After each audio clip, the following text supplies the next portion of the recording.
berkaitan dengan sehari-hari kita, di mana di medsos itu baik di WA, di FB, IG atau apapun itu yang namanya jual beli online itu sudah menjadi hal yang biasa, sudah jadi hal yang lumrah.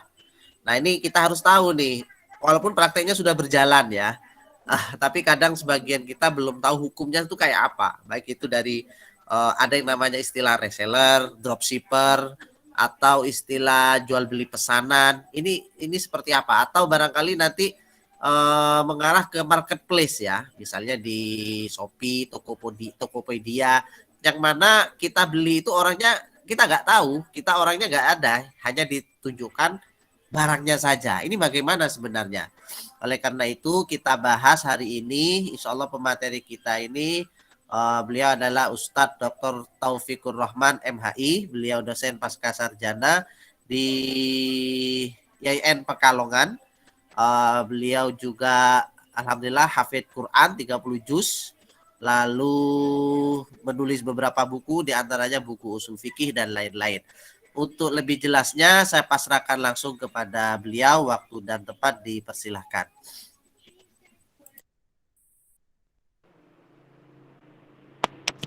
Bismillahirrahmanirrahim. Assalamualaikum warahmatullahi wabarakatuh. Warahmatullahi wabarakatuh. Mohon maaf teman-teman, apakah suara saya bisa didengar? Terdengar Jelas, tapi jelas. miring ininya. Tapi nggak apa-apa. Layarnya jadi miring. Tapi Layarnya didengar. bisa? Layarnya kelihatan tapi miring. Maksud saya miring itu buka begitu. Oke, sip. Monggo lanjut. Kalau ini bisa ya? Bisa. Oke. Bismillahirrahmanirrahim. Innal hamdalillah nahmadu wa nasta'inu nastaghfiruh wa na'udzu billahi min syururi anfusina min sayyiati a'malina. May yahdihillahu fala mudhillalah wa may yudhlil fala hadiyalah. Asyhadu an la ilaha illallah wahdahu la syarika lah wa asyhadu anna Muhammadan abduhu wa rasuluh la nabiyya ba'dah. Allahumma shalli ala sayyidina Muhammad wa ala ali sayyidina Muhammad amma ba'd. Hadratul kiram, akhinal karim, Al-Ustadz Dr. Khalil Rahman, Hadratul kiram, teman-teman semuanya, wabil khusus Al-Ustadz Arifuddin, Al-Ustadzah Farazila Habsyi. Alhamdulillah di malam yang luar biasa ini kita diberi kesempatan oleh Allah Subhanahu wa taala untuk thalabul ilmi. Mari kita syukuri thalabul ilmi dengan keadaan sehat wal afiah, dengan alhamdulillah bersama-sama. Alhamdulillahirabbil alamin. Shalawat serta salam mari kita haturkan pada baginda Rasul Muhammad sallallahu alaihi wasallam alladzi nurja syafa'atu fi yaumil qiyamah. Semoga kita semua yang hadir di sini termasuk sahabat atau orang-orang yang mendapatkan syafaatul uzma fi yaumil qiyamah. Amin Allahumma amin. Tadi sudah disampaikan akhinal karim Al-Ustadz Dr. Khalil Rahman tentang CV saya. Perkenalkan, saya Taufikur Rahman. Jadi sama-sama Rahman. Beliau Khalil Rahman, saya Taufikur Rahman. Dilalah juga tanggal lahirnya hampir sama. Saya 1 Oktober, beliau 2 Oktober. Entah kebetulan atau memang kita ditakdirkan untuk selalu bersama-sama. Alhamdulillah. Jadi saya aslinya Demak, istri Pati. Cuman ngajarnya di IAIN Pekalongan, di pasca sarjana. Pendidikan saya dari kecil itu di Demak, nyantri selama 10 tahun di Pati, kemudian di Semarang. Saya kebanyakan nyantrinya di Tahfidzul Quran. Kemudian S1 saya di Unisula Semarang, S2 di Unisma Malang, dan S3 di UIN Warisongo Semarang. Kita sama-sama S3-nya dengan Ustadz Khalil. Oke teman-teman semuanya, alhamdulillah kita bisa diskusi bersama. Saya akan share linknya ya, Al-Ustadz Al-Ustadzah.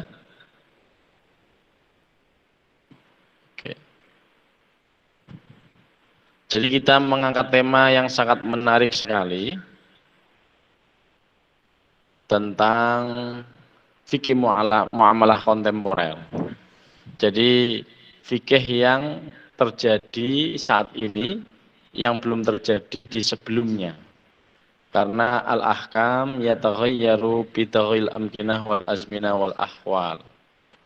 Hukum itu berkembang sesuai situasi dan kondisi serta keadaan, space and time. Sehingga menuntut kita untuk berpikir progresif dan dinamis karena problem kehidupan itu sangat kompleks. Beda dengan setting sosial pada waktu Imam Mazhab dulu. Mereka, mohon maaf, problemnya tidak sekompleks sekarang. Kemudian setting sosialnya juga tidak sekompleks sekarang. Science and teknologi kan juga sama. Populasi kehidupannya juga berbeda jauh. Makanya problem-problem ini perlu kita pecahkan bersama dan kaji bersama. Saya akan mengangkat tema tentang jual beli online dan sistem dropship serta reseller. Kemudian kita akan bahas bersama problem-problem jual beli online. Teman-teman rahimakumullah, dropshipper adalah orang yang melakukan jual beli dengan sistem dropship, yaitu sistem jual beli yang memungkinkan dropshipper menjadi barang secara langsung dari toko kepada pembeli tanpa harus menstok kembali barangnya terlebih dahulu. Intinya dropshipper itu seperti maklar.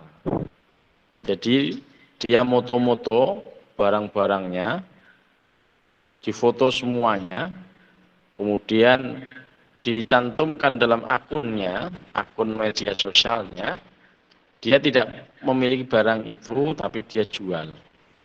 Seakan-akan itu lebih lengkap dari pasar tanah abang. Jadi dia belum memiliki barang yang akan dijual, tetapi dia mencantumkan foto-foto, ditaruh di media sosial untuk dijual. Sistemnya seperti ini teman-teman semuanya. Jadi pembeli membayar pada dropshipper, kemudian dropshipper order barang ke toko supplier atau agen, kemudian dikirim kepada pembeli. Ini sistem dropshipper dan reseller seperti ini. Kemudian teman-teman, fakta yang ada di dropshipper, pertama menawarkan barangnya biasanya secara online dengan media sosial yang ada, baik di Facebook, Twitter, Instagram, WhatsApp, dan sebagainya. Bahkan dia bergabung dan di media-media sosial yang kita kenal bersama. Kemudian modalnya hanya foto barang dari toko disertai deskripsi barang lah, dengan harga ditentukan oleh dropshipper sendiri. Kemudian pembeli yang berminat menghubungi dropshipper.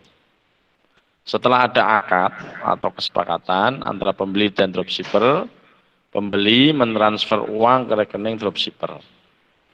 Kemudian dropshipper membayar kepada supplier sesuai dengan harga beli dropshipper.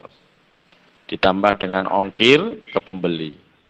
Dengan apa? Memberikan data-data pembeli, nama, alamat, nomor ponsel kepada supplier. Kemudian supplier langsung mengirim barang pesanan dropshipper langsung ke pembeli.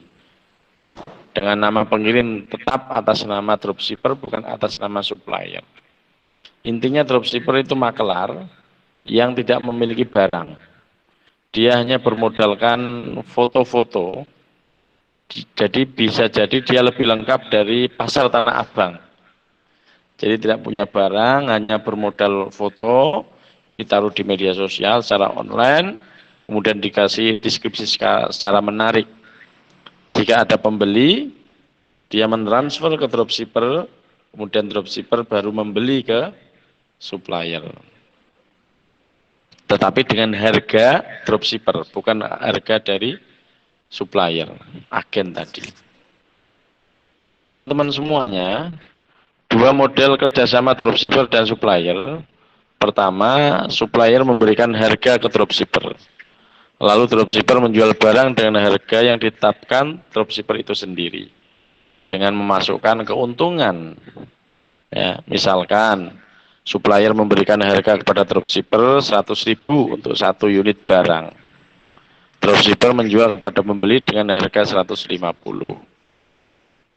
Yang kedua, supplier sudah menetapkan harga sejak awal dengan dropshipper, termasuk fee keuntungannya untuk dropshipper bagi setiap barang yang terjual. Contohnya seperti apa? Supplier menetapkan harga kepada dropshipper 150 untuk 1 unit barang dan memberikan fee kepada dropshipper 50.000 per 1 unit yang laku terjual. Dropshipper menjual kepada pembeli tetap dengan harga. Intinya begini, ketika dropshipper menjual barang tanpa sepengetahuan supplier, maka hukumnya haram. Dasarnya apa?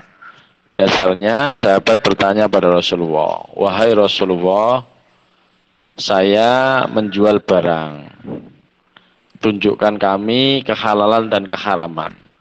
Jawab beliau simpel saja, jangan kau menjual barang yang belum kamu miliki.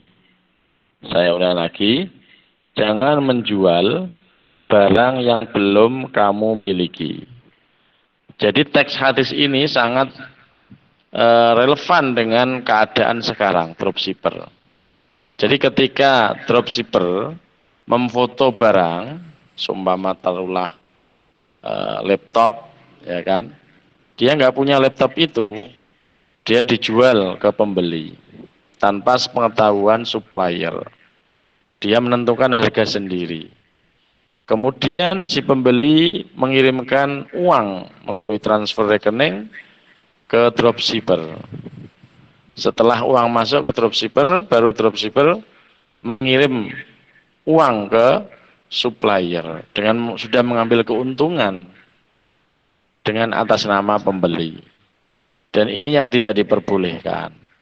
Karena berdasarkan hadis tadi, janganlah kamu menjual pada pembeli sedangkan kamu tidak memiliki barangnya. Kemudian solusinya bagaimana?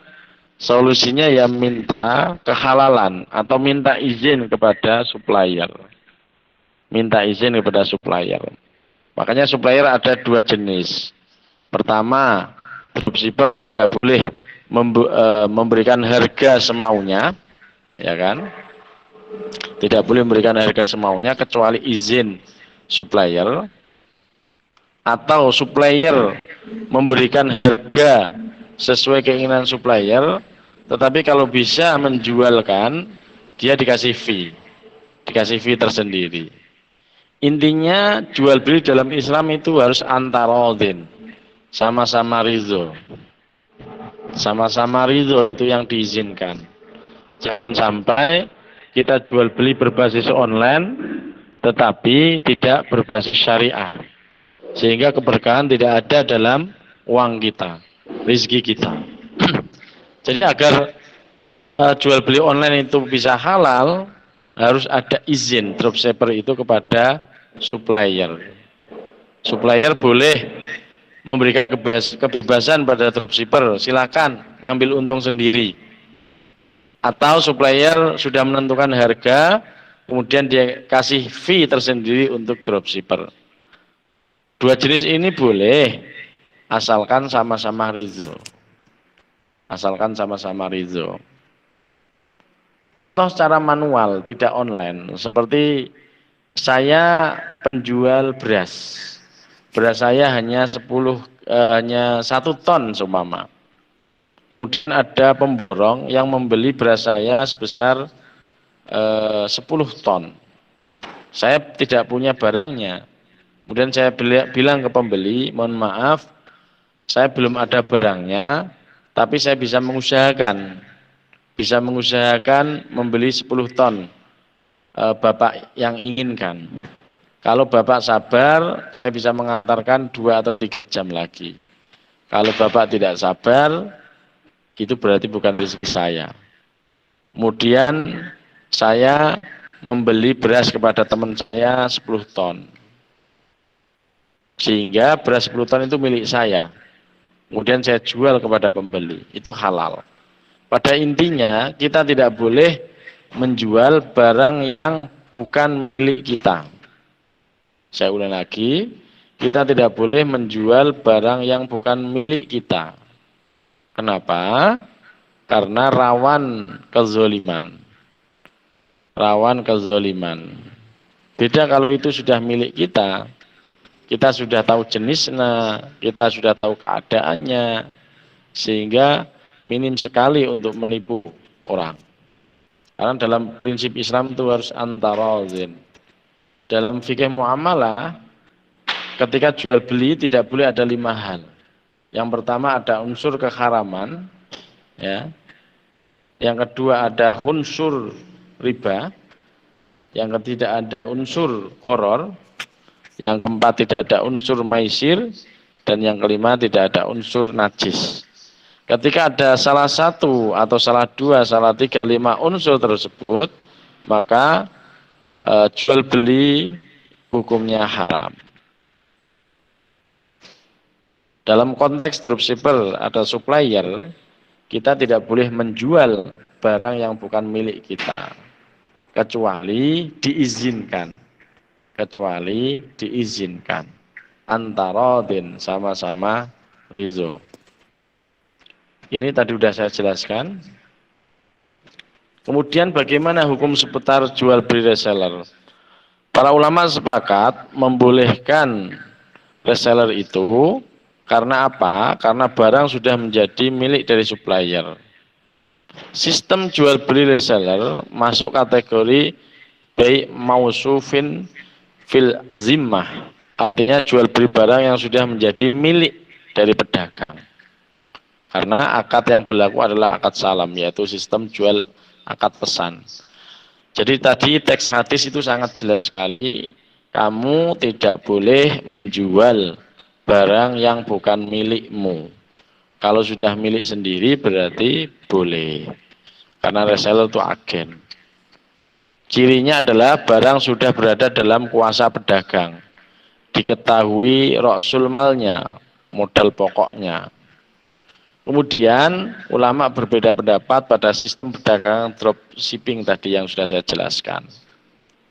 Ada beberapa ikhtilaf mengingat sistem jual beli dropshipping itu ada 2 tadi. Sebagaimana saya jelaskan panjang lebar tadi. Teman-teman semuanya, banyak problem jual beli online yang harus kita pahami dan bagaimana solusinya. Jual beli online biasanya ada biaya tambahan. Ya, ini biasanya kita tertipu. Contoh, kemarin saya beli sabuk seumpama. Sabuk kulit yang harusnya harganya 100.000, tanpa ada kesepakatan, tiba-tiba minta biaya tambah 20.000. Nah, perubahan harga yang beranjak naik ini disebabkan karena apa? Adanya sejumlah biaya tambahan yang tidak disertakan pada waktu awal. Jadi tidak jujur. Ini sangat banyak terjadi di jual beli online.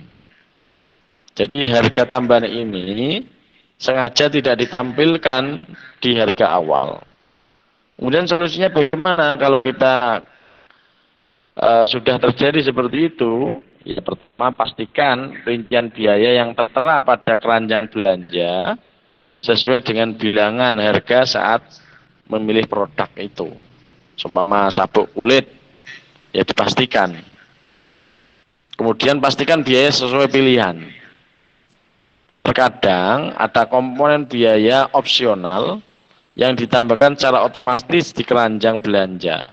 Seperti asuransi pengiriman yang sejatinya bisa ditolak. Jadi kita bisa menolak seumpama ada biaya tambahan seperti asuransi pengiriman dan sebagainya. Jadi ini masalah yang sangat sering terjadi di jual beli online, yaitu biaya tambahan yang sengaja tidak dideskripsikan, dijelaskan di awal. Tetapi solusinya kita bisa meneliti kembali harga. Kalau seumpama ada biaya tambahan, kita bisa memilih untuk menolaknya. Yang kedua, mutu produk. Jadi mutu produknya tidak sesuai dengan apa yang kita inginkan. Ini sering terjadi ya. Jadi calon pembeli tidak berkesempatan menjalankan kontrol mutu produk tersebut karena apa? Terbatas kontak di dunia maya. Yang namanya dunia maya kan kadang kita nggak kenal si pembeli. Ini beda dengan ketika zamannya Imam Syafi'i radhiyallahu an, para imam mazhab yang mensyaratkan apa namanya, di wajhain, tatap muka. Sekarang kan nggak bisa di dunia online, nggak bisa tatap muka. Kemudian hukum itu berkembang. Terus solusinya bagaimana ketika mutu produk itu tidak sesuai yang kita inginkan? Ya prioritaskan produk itu memiliki detail foto sebanyak-banyaknya. Jadi kita melihat atau membeli produk yang fotonya sangat detail. Jangan sampai kita ditipu. Saudara saya pernah beli mobil. Di fotonya itu bagus sekali. Tetapi kenyataannya itu sangat jelek sekali. Dan itu sering terjadi ya. Saya punya saudara juga beli sosis, tempat untuk sosis, memasak sosis. Itu juga tertipu. Tidak hanya saudara saya atau saya saja, tapi jenengan mungkin kadang juga pernah mengalaminya ya. Kemudian bagaimana solusinya? Tadi kita harus benar-benar teliti dalam melihat foto, ya, kemudian dibandingkan dengan kondisi produk dengan rinci. Kemudian kalau bisa berkomunikasi secara intensif kepada penjual perihal detail tambahan yang ingin diketahui. Ini yang penting. Menimbang ulasan dari jumlah pembeli yang lebih dulu membeli produk terkait. Biasanya kan ada ulasan-ulasannya itu. Jangan baca semuanya. Kalau ada ulasan tidak baik, ya berarti jangan dilakukan. Karena sekarang era transparan. Saya sebagai dosen pun harus dinilai oleh mahasiswa saya. Jadi dosen tidak hanya bisa menilai mahasiswanya, tetapi mahasiswa juga menilai dosennya. Bahkan pengelola kampus itu pun dinilai oleh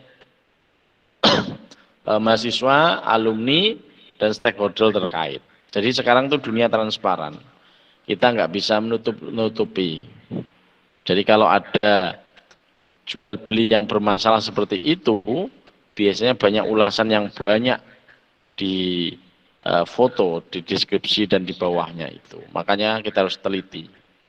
Kemudian masalah yang sering terjadi di jual beli online yaitu pembayaran digital.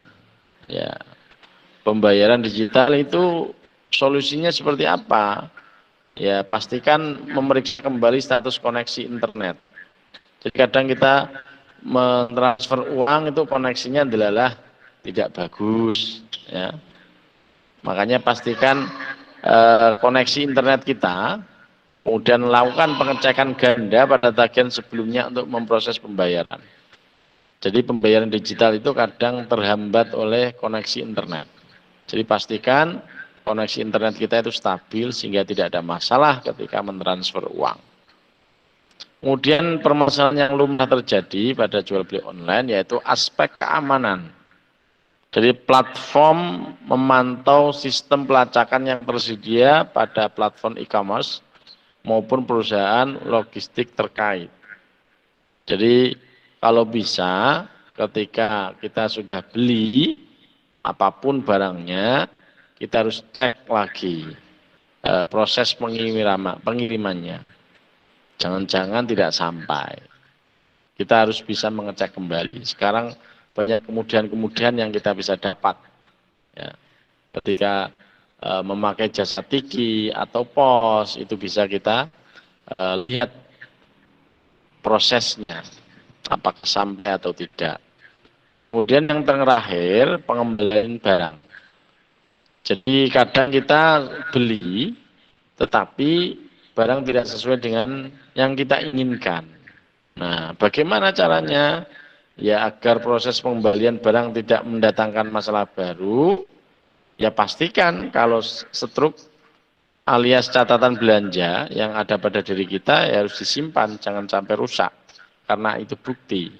Ya ayyuhalladzina amanu idza tadayantum bidainin ila ajalin musamman faktubuh. Jadi tulislah. Jadi tulis ini sangat penting. Struk ini sangat penting untuk bukti bahwa barang tidak sesuai dengan pesanan. Kemudian menjelaskan alasan pengembalian secara logik. Ya, jangan sampai kita mengembalikan barang tapi alasannya tidak masuk akal. Karena kesalahan kita sendiri dikembalikan pada orangnya. Jadi harus dijelaskan secara logik masuk akal bahwa ini memang layak dikembalikan. Kemudian dirinci, sumama tidak sesuainya apa dan sebagainya. Kemudian setelah itu pastikan bahwa mengembalikan barang itu dalam waktu terdekat. Ya, jangan ditunda-tunda. Jangan ditunda-tunda. Kalau ditunda nanti lupa, bahkan ada alibi yang lain.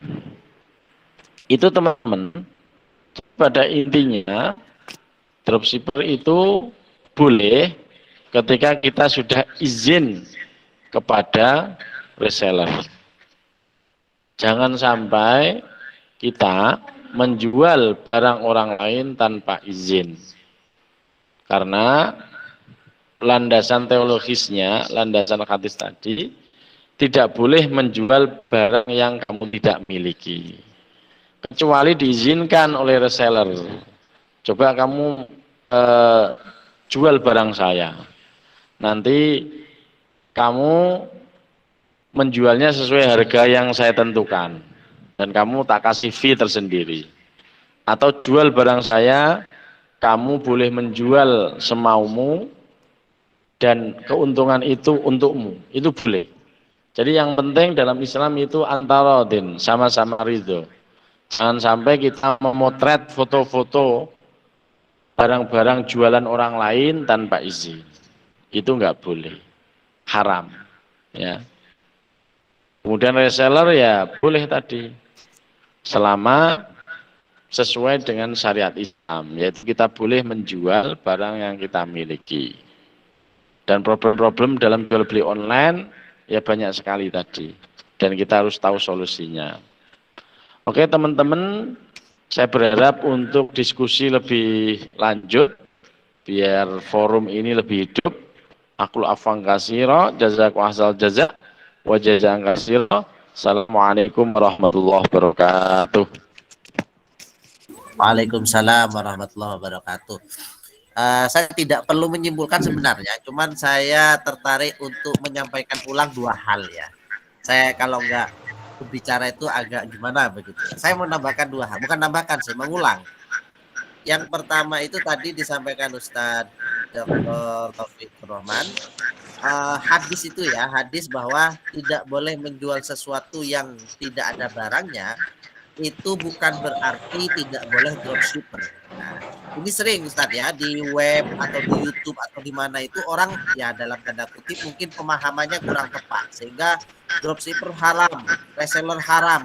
Apa dalilnya? Hadis Rasulullah menjual sesuatu tidak ada barangnya tidak boleh. Padahal kan maksudnya tidak seperti itu. Yang sebagaimana yang disampaikan tadi, dropshipper boleh, reseller boleh, walaupun barang secara fisik tidak ada pada dirinya. Tapi ketika sudah ada izin, sudah ada komunikasi, itu dianggap barang itu dianggap ada. Kurang lebih seperti itu yang disampaikan oleh Pak Taufik. Apalagi adanya dropshipper, reseller ini sangat memudahkan ya Pak Taufik. Apalagi kalau sekarang nih ya, sekarang ini banyak ibu-ibu muda itu yang punya pemasukan sendiri karena dropshipper ini. Mereka mau jualan nggak punya barang, nggak punya modal. Akhirnya mereka apa modalnya? HP. Yang penting Mohon maaf Ustadz, ini ada setting suara jenengan mantul. Mantulnya di mana ya? Apa di ini ya? Di laptopnya jenengan mungkin Ustadz. Dan jenengan pakai dua ini. Mungkin yang satu di ini. Di mute yang satu. Ya. Maksudnya di chat tadi ada yang chat di Google Form, Google ini katanya suara jenengan mantul. Oke, apakah masih mantul ini? Oke, sudah jelas. Oke. Apa tadi? Jadi hadis itu menjual sesuatu yang tidak ada barangnya itu bukan berarti dropship haram. Karena dropship itu kan memang nggak ada barangnya ya. Cuman karena sudah ada izin, sudah ada komunikasi dengan pemilik barang, berkaitan dengan pengirimannya, berkaitan dengan fee atau bonusnya. Ketika semuanya sudah izin, itu sudah dianggap nggak ada masalah. Artinya boleh. Nah, yang kedua, apalagi saya sampaikan tadi, sistem dropship ini banyak membawa kemaslahatan. Saya menulis buku judulnya memang hukum jual beli online. Banyak kemaslahatan yang didapatkan. Di antaranya apa? Yaitu tadi, banyak orang-orang yang mohon maaf secara ekonomi kurang atau dia sebenarnya masih nyoba-nyoba untuk bisnis ya, sehingga dia tidak mau keluar modal. Barang nggak punya, modal tidak punya. Tok itu. Tumak mim. Ya. Barang tidak ada, modal tidak ada, atau takut dia mengeluarkan modal, akhirnya apa? Dia menjualkan barangnya orang dengan kesepakatan sebagaimana sudah dijelaskan tadi. Dan itu banyak yang sukses kayak gitu, Ustaz Taufik ya. Banyak teman-teman itu yang justru banyak pemasukannya ya dengan dropship itu. Mereka nggak punya modal, hanya modalnya apa? Modal posting dan modal nahan malu. Itu saja sebenarnya ya. Pokoknya posting, pokoknya jualan gitu, modal nahan malu. Akhirnya apa? Ya dia berhasil. Jadi kalau dropship diharamkan, saya kira tidak setepat ya, karena itu sangat bermanfaat. Yang penting aturannya tadi diikuti, saya kira nggak ada masalah.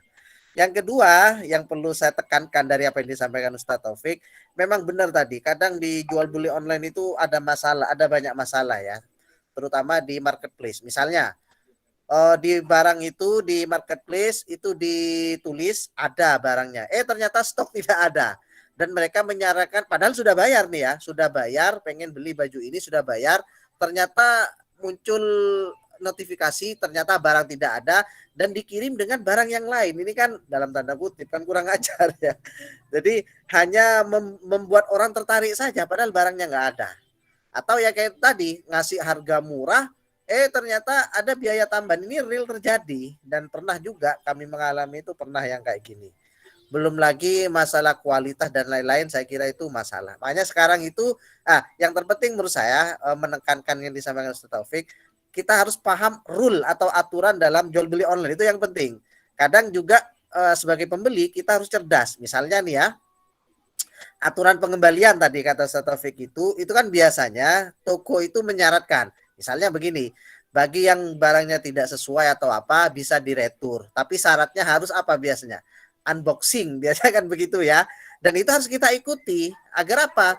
Agar penjual juga tidak dirugikan. Kan bisa jadi ternyata dikembalikan memang barangnya sudah sesuai, tapi pembelinya saja yang nakal. Akhirnya dikembalikan begitu saja. Ini kan juga merugikan penjual.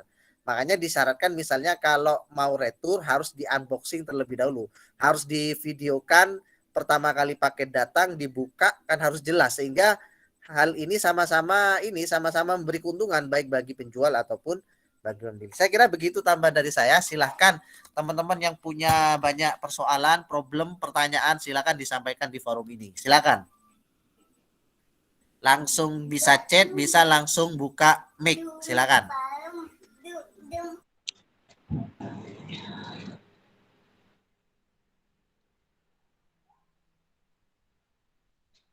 Assalamualaikum warahmatullahi wabarakatuh. Waalaikumsalam warahmatullahi wabarakatuh. Alhamdulillah, terima kasih atas maparannya dari para asatidz.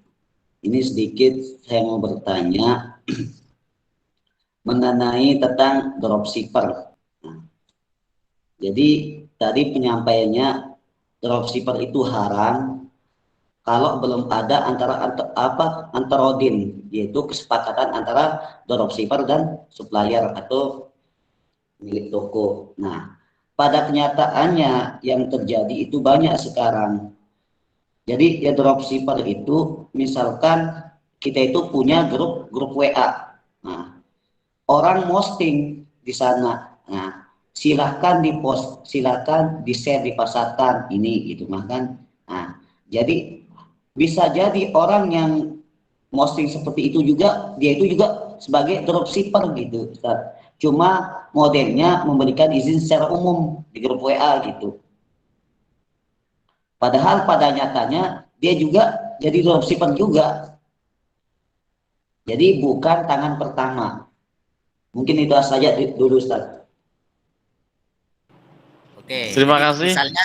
misalnya saya pemilik barang, Ustadz Ya. Taufik sebagai dropshipper, Ustadz Taufik membuka peluang dropshipper lagi. Akhirnya Mas Ya. Mujahidin menjadi Ya. dropshippernya Ustadz Taufik begitu ya. Monggo Ya. langsung dijawab, Ya. Ustaz. Bisa dibilang tangan ke-5, tangan ke-10 gitu. Ya. Akhirnya mahal ya harganya itu ya. Ya, monggo Ustaz. Ustaz, terima kasih. Jadi intinya Ustadz Mujahidin, dalam Islam tuh mudah kok. Yang penting itu ada tembung gitu, ada izin. Ada izin. Jadi kalau memang rezeki kita berkah ya harus izin dulu lah. Kalau andaikan itu tidak diizinkan, ya kalau bisa jangan dilaksanakan. Andaikan itu dropshipper kedua, ketiga, keempat, kalau kita ragu-ragu yang mending kita chat WA di awal. Kita minta izin terlebih dahulu. Mungkin kita ingat Syekh Idris ya. Beliau adalah ayahnya Imam Syafi'i radhiyallahu an. Ketika Syekh Idris itu memakan delima, padahal beliau sangat lapar, tetapi beliau makan. Dan setelah makan itu beliau baru sadar, ini delima siapa ini kok saya makan? Kan syubhat ini. Syubhat itu kan ragu-ragu. Karena beliau wirai ya, akhirnya mencari si pemilik delima itu dan minta kehalalan. Karena si pemilik delima ini sangat heran terkejut pada anak muda ini, si pemilik delima tidak menghalalkan kecuali mau mengabdi bersama si pemilik delima kurang lebih 5 atau 7 tahun. Sehingga setelah mengabdi lama itu minta kembali kehalalan satu delima yang sudah dimakan 5 atau 7 tahun yang lalu. Kemudian si pemilik delima belum menghalalkan sebelum menikahi anaknya yang mohon maaf buta, tuli, bisu dan sebagainya. Karena beliau wirai ya, tidak mau di hal-hal yang syubhat, akhirnya beliau mau menikahi anaknya tadi yang katanya buta, tuli, bisu. Setelah menikah luar biasa sekali. Ternyata anaknya itu, istrinya itu tidak buta, tuli, malah cantiknya luar biasa. Kemudian mertuanya ini bilang, kenapa saya bilang anak saya buta? Karena matanya nggak pernah melihat sesuatu yang diharamkan. Kenapa saya bilang tuli? Karena telinganya nggak pernah mendengar sesuatu yang diharamkan. Mulutnya juga sama. Kenapa saya bilang bisu? Karena tidak pernah mengucapkan hal-hal yang tidak diharamkan. Sehingga lahirlah Imam Syafi'i radhiyallahu anhu. Kenapa saya cerita ini? Artinya jangan sampai kita terjerembab pada hal-hal yang syubhat. Kalau kita tahu bahwa menjual barang milik orang lain tanpa izin itu tidak boleh, ya jangan dilaksanakan. Walaupun itu tangan kedua, tangan ketiga, tangan empat. Karena biasanya hal-hal yang meragukan kita itu nggak boleh. Hati kita biasanya ada alarmnya. Ada alarmnya. Kalau hal-hal ini tidak baik biasanya ada rasa nggak enak gitu. Karena Islam itu sangat mudah sekali. Jadi boleh kita menjual milik orang lain, tetapi harus dengan izin.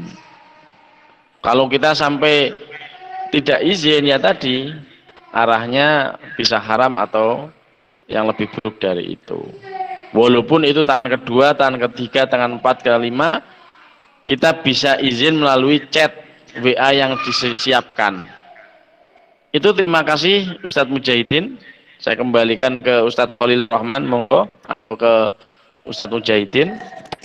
Silakan direspon langsung saja. Kalau ada pertanyaan tambahan langsung saja ya, atau respon atau apa silakan. Begini ya Ustadz, apa namanya?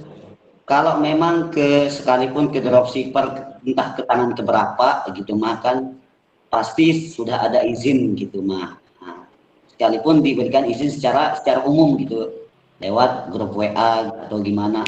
Dan saya juga pasti gimana ya optimis bagi tangan pertama pasti ini senang gitu marbotnya banyak dropshippernya gitu banyak yang pasarin produknya gitu. Jadi sekalipun kita tidak langsung ke tangan pertama ada izin, tetapi secara anunya sudah ada izin gitu. Gimana Ustaz? Ya, kalau memang sudah diizinkan ya halal tadi Ustaz. Ya kayak biasanya ijazah. Ijazah itu dibuka secara umum berarti halal. Jadi kalau memang sudah ada izin sejak awal, yaitu sudah dihalalkan berarti. Karena dalam Islam itu yang penting ada izin dari si pemilik pertama. Itu Ustaz, Mujahidin. Ya.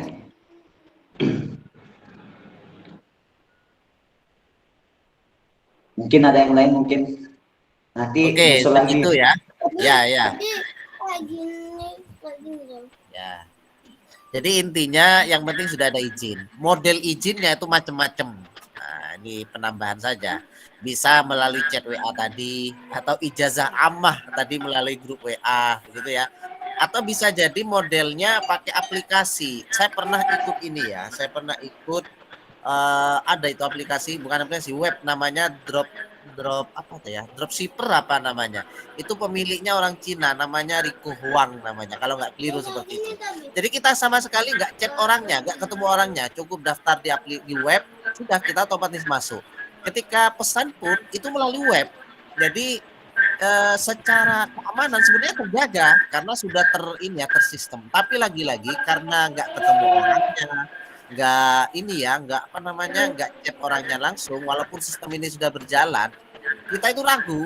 Sebenarnya yang dikata Ustaz Taufik, boleh, tapi karena ragu itu aja nggak diteruskan. Ya karena nggak enak kan melakukan suatu karena ragu atau bimbang itu kan nggak enak. Walaupun secara fikih nggak ada masalah tadi. Oke, saya kira begitu. Yang lain silakan, monggo.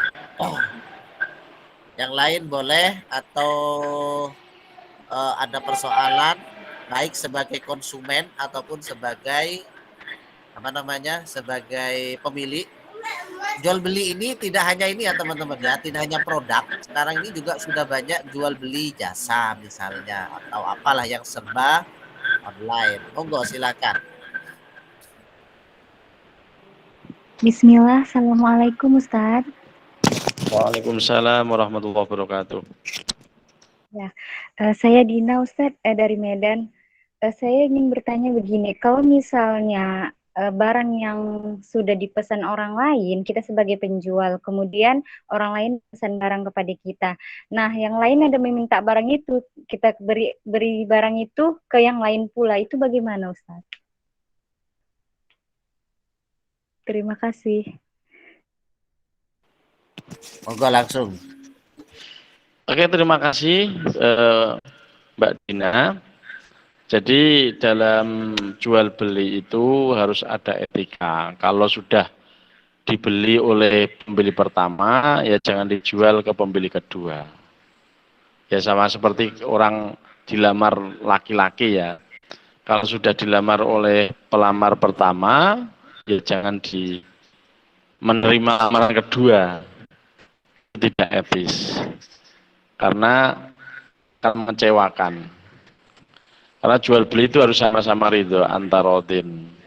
Jadi si penjual juga ridho, si pembeli juga ridho. Jadi kalau bisa ya jangan menawarkan ke pembeli kedua. Kalau itu sudah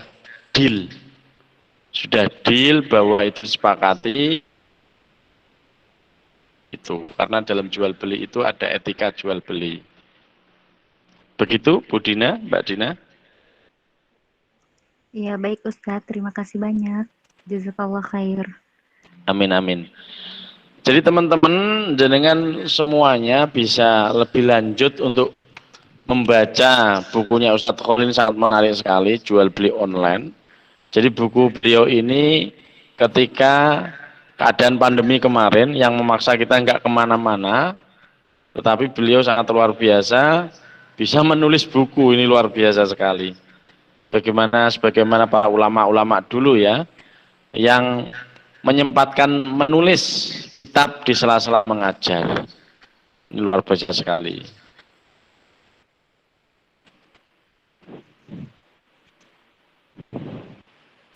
Itu karena pandemi kemarin, Ustaz. Jadi bisa nulis. Saya teringat Buya Hamka ya. Beliau bisa menulis tafsir karena di penjara. Tapi Ya, jangan, karena kemarin kayak di penjara. Jadi selama hampir berapa tahun itu di penjara, kita nggak boleh keluar kemana-mana. saya nulis tulisan itu diantaranya terinspirasi dari banyak ulama dan tokoh. Misalnya kalau di kitab fikih itu ada namanya As-Sarosi. As-Sarosi itu madhab Hanafi. Beliau nulis kitab kurang lebih 30 juz di penjara, ketika di penjara. Luar biasa. Lalu ada lagi kalau di Indonesia ada Bung Karno, Bung Hatta, itu kan ketika di penjara nulis buku, termasuk Buya Hamka itu tadi. Nah, ini kan penjara kecil-kecilan di rumah. Untuk yang beli buku saya nanti saya share infonya di grup WA ya. Oke, terima kasih.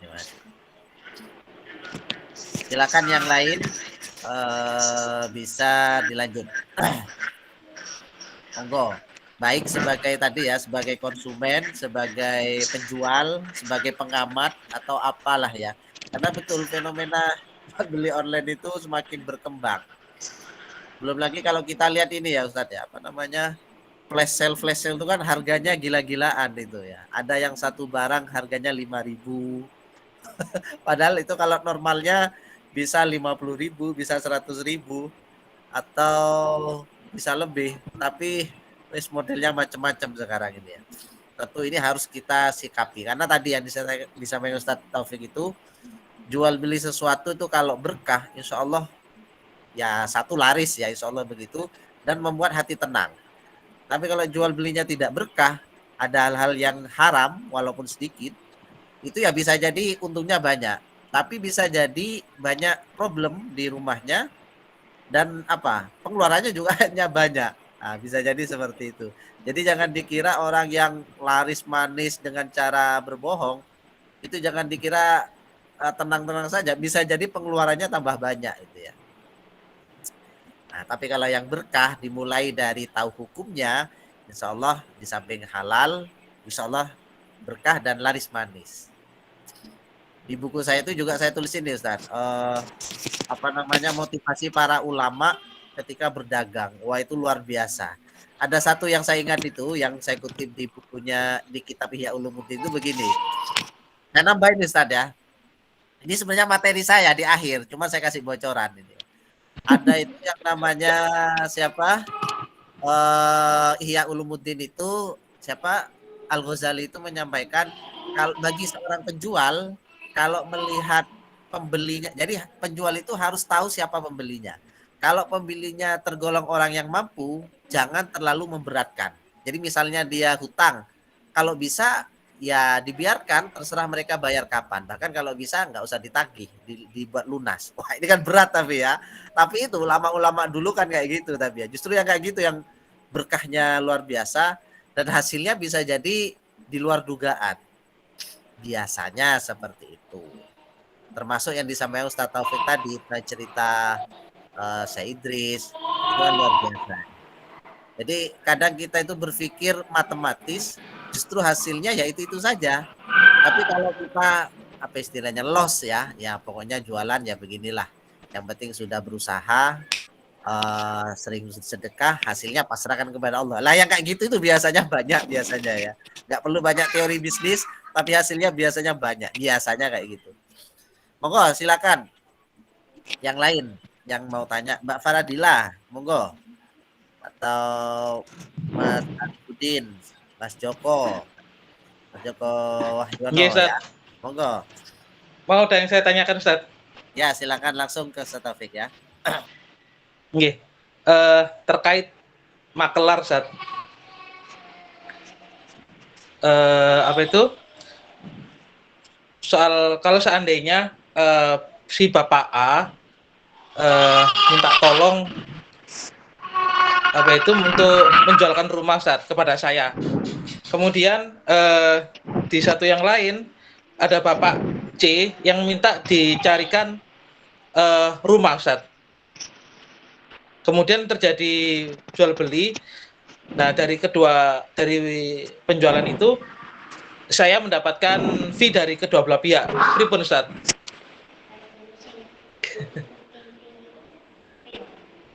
Monggo langsung Ustaz Taufik. Tapi kalau jawaban saya itu untung Oke. orang itu. Untung gitu. Cuman secara Terima untung, kasih Ustaz Taufik Pak jawab. Joko. Bisa dengar suara Oke. saya ya?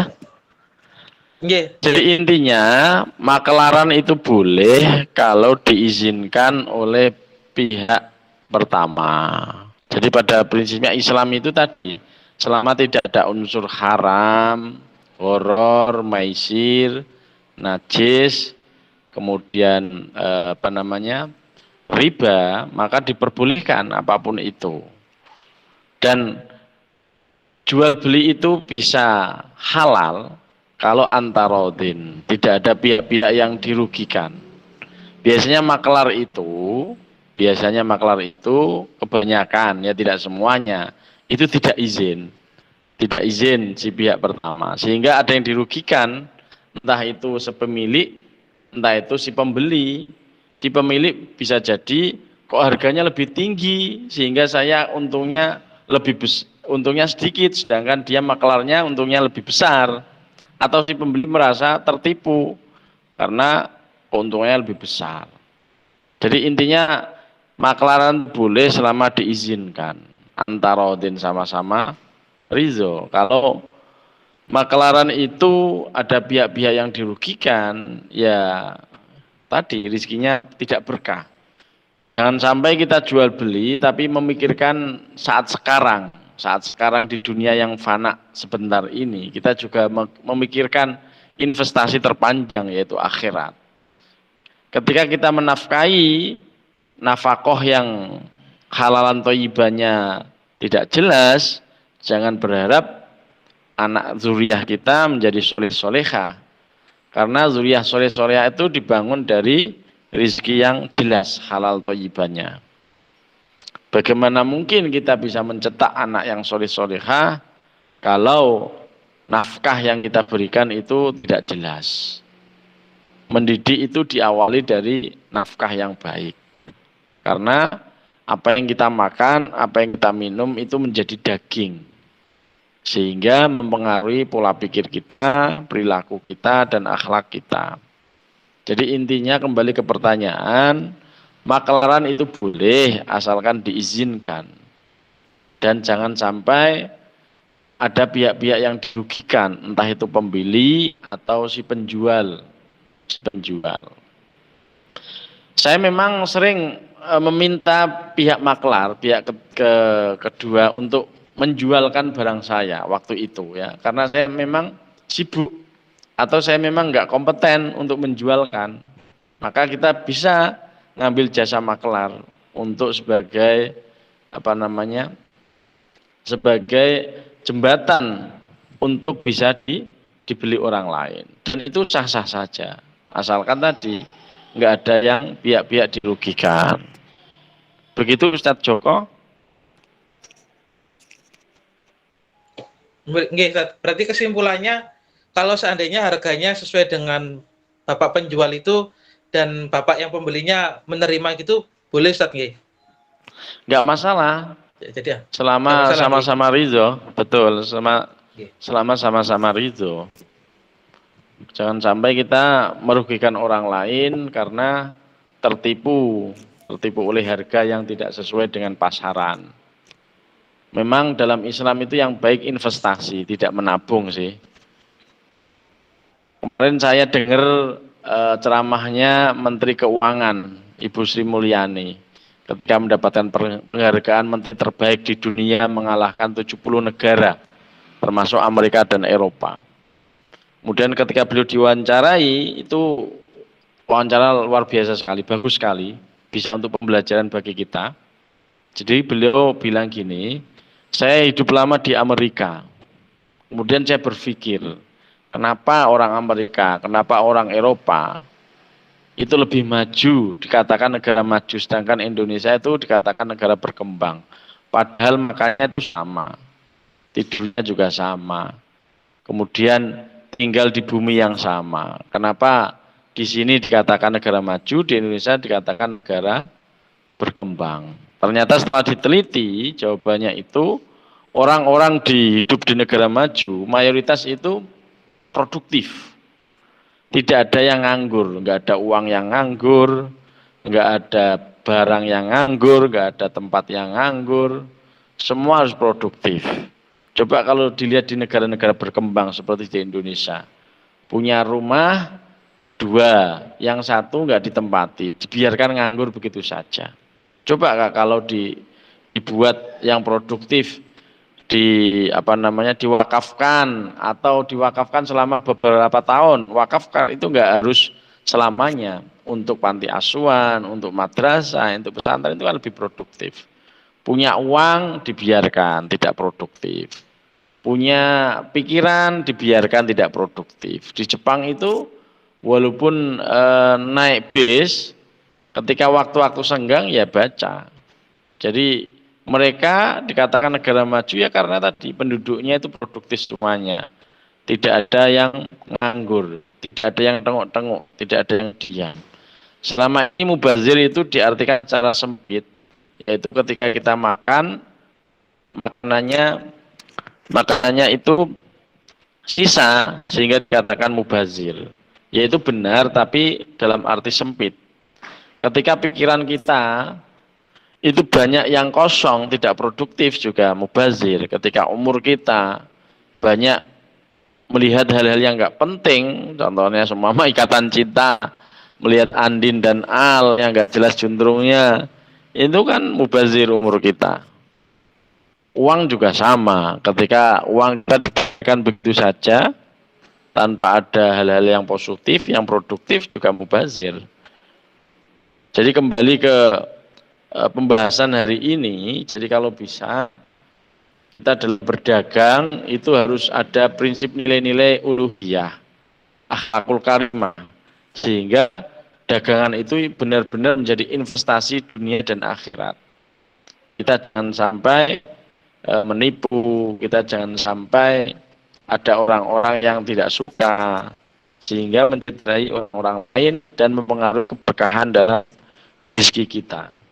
Ketika rezeki kita tercampuri oleh hal-hal yang tidak baik, maka jangan berharap anak zuriyah kita itu menjadi zuriyah yang soleh-solehah. Karena zuriyah yang soleh-solehah itu dimulai dari memberikan rezeki yang halal, yang thayyib. Jangan sampai kita memberikan rezeki yang tidak baik, sehingga mempengaruhi pikiran, perilaku si anak tersebut. Begitu Ustadz.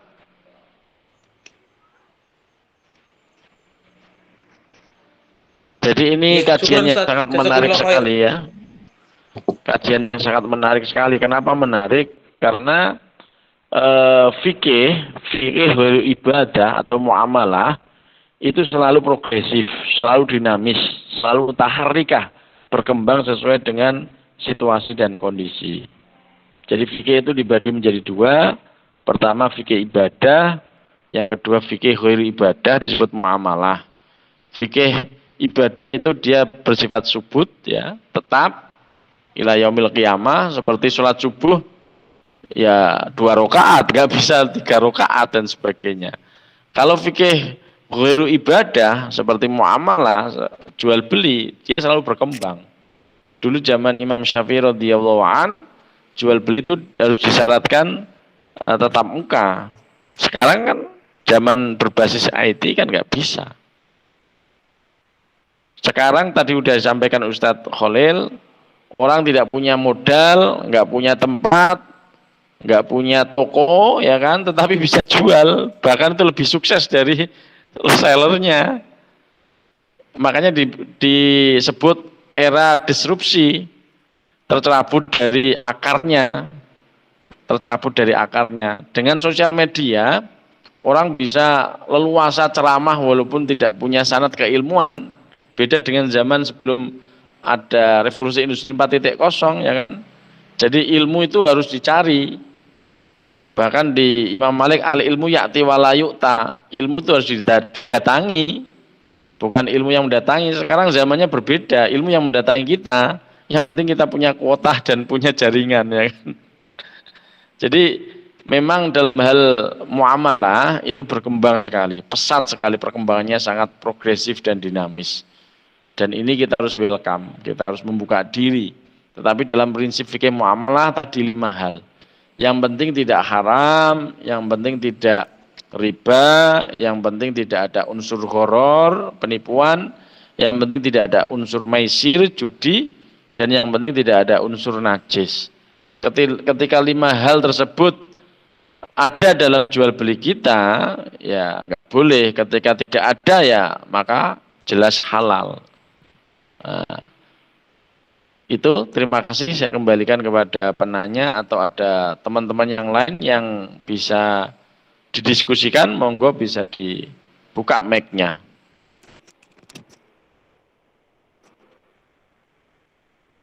Ya bisa, monggo. Jadi betul lah dia. Sekarang ini nggak perlu modal, asalkan nekat, tahan malu, dan halal. Nah, itu insya Allah beres sudah ya. Banyak yang nggak gitu. Monggo silakan yang lain. Kalau tidak ada, kita kasih kesimpulan dan penutup. Boleh nanti diskusi lanjutan di grup WA. Nanti Ustaz Taufik kita undang di grup WA. Oke, terima kasih Ustadz Dr. Khalilur Rahman. Saya simpulkan pada intinya dropshipper itu boleh selama izin kepada reseller. Boleh selama izin kepada reseller. Ada 2 jenis dropshipper. Yang pertama, dia diizinkan oleh reseller dengan menjual dengan harga yang dia miliki, tetapi diizinkan. Kemudian harga yang lebih itu menjadi untung dropshipper. Atau yang kedua, harganya dari reseller. Kemudian reseller memberikan fee kepada dropshipper. Dua-duanya ini boleh atau halal selama sama-sama diizinkan. Jangan sampai kita memfoto barang-barang orang lain kemudian kita jual tanpa izin dari sang pemilik, sehingga ini kita masuk ke keharaman. Karena Islam itu mudah, makanya kita harus menempuhnya dengan izin. Jangan sampai kita tidak izin.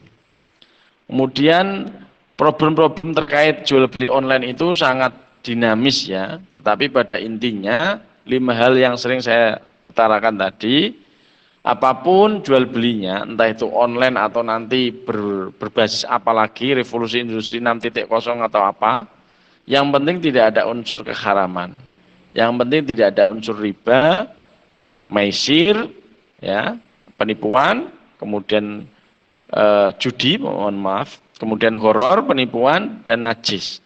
Ketika 5 hal ini tidak ada dalam jual beli, maka itu sah dan halal. Ketika ada, maka itu haram. Terima kasih atas kesempatannya bisa diskusi bersama. Mohon maaf atas segala kekurangan. Ini tema-tema yang sangat menarik sekali dan perlu kita kembangkan ya. Kita kembangkan karena fikih muamalah kontemporer itu luar biasa sekali. Jazaku ahsal jaza, afwan katsira, syukron jazilan. Assalamualaikum warahmatullahi wabarakatuh.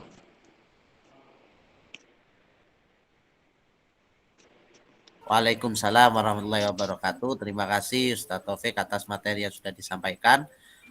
Dan kepada teman-teman yang sangat luar biasa ini, semoga ilmu yang kita dapatkan malam ini menjadi ilmu yang barokah, manfaat.